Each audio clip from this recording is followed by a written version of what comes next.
भारत और कनाडा के बीच बिगड़ते संबंधों को कांग्रेस किस तरह से देख रही है? मेरे साथ प्रमोद तिवारी जी हैं, पार्टी के वरिष्ठ नेता, राज्यसभा में पार्टी के उपनेता।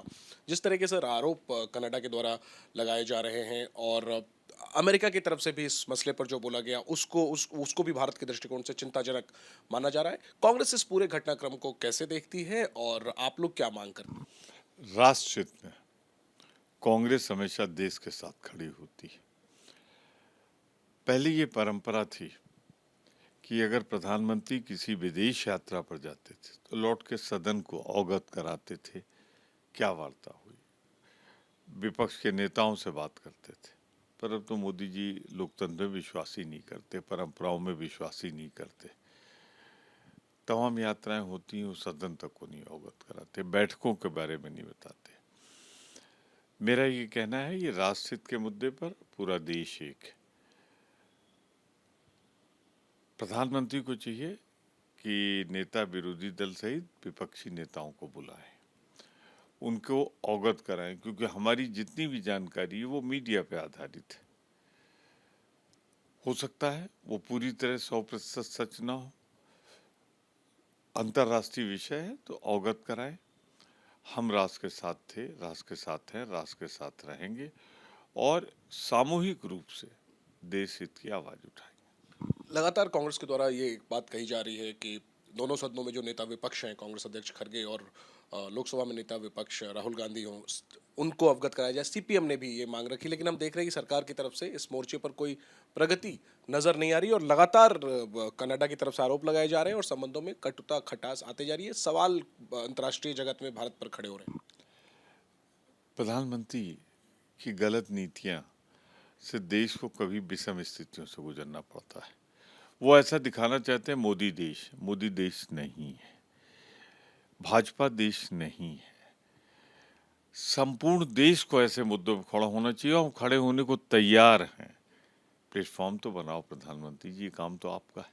पूरे देश को, पूरे विपक्ष को एक साथ, सभी राजनीतिक दलों को एक साथ लेना चाहिए इस मुद्दे पर आज।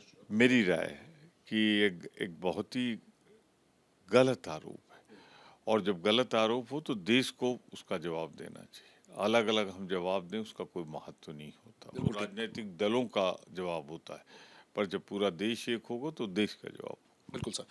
सर, विदेश मंत्री ने पाकिस्तान का दौरा किया एससीओ समिट में। हालांकि कोई द्विपक्षीय बातचीत तो नहीं हुई, लेकिन एक कहा जा रहा है कि एक किस्म से दरवाजा जो इतने दिनों से बंद था, एक खिड़की खुली सी है, पर्दा हटा सा है। विदेश मंत्री के पूरे पाकिस्तान दौरे और एससीओ समिट को आप लोग कैसे देखते हैं? वही बात, लौट के आए हैं, एक संवेदनशील राष्ट्र है पाकिस्तान। बताएं, हम लोगों को अवगत कराएं क्या बात हुई है, किस दिशा में हुई है, तो राष्ट्रहित में तो सब एक है ना।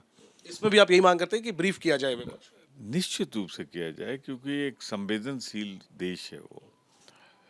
हमारे यहाँ आतंकवादी गतिविधियों को बढ़ावा देता है, उस संदर्भ में उन्होंने कुछ कहा कि नहीं कहा, इस मुद्दे को उठाया कि नहीं उठाया।